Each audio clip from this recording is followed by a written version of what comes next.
हज़रत आयशा रज़ी अल्लाह तआला अन्हा ने नबी अकरम सल्लल्लाहु अलैहि वसल्लम से सवाल किया कि या रसूलल्लाह सल्लल्लाहु अलैहि वसल्लम, अगर मैं शब कदर को पा लूँ तो मुझे अल्लाह ताला से कौन सी दुआ करनी चाहिए जो अल्लाह ताला को सबसे महबूब हो, जो कबूल जल्दी हो, जिसका फ़ायदा दुनिया आखिरत में ज़्यादा हो।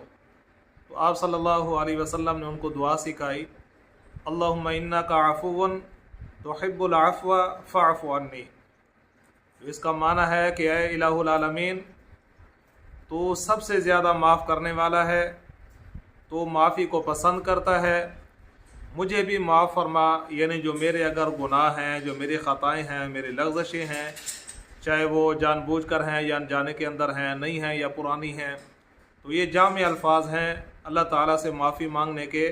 तो शब कदर के अंदर इन अल्फाज को पढ़ना, इस दुआ का पढ़ना, ये आप सल्लल्लाहु अलैहि वसल्लम की तरफ से सुन्नत है, आप सल्लल्लाहु अलैहि वसल्लम ने सिखाया हुआ है।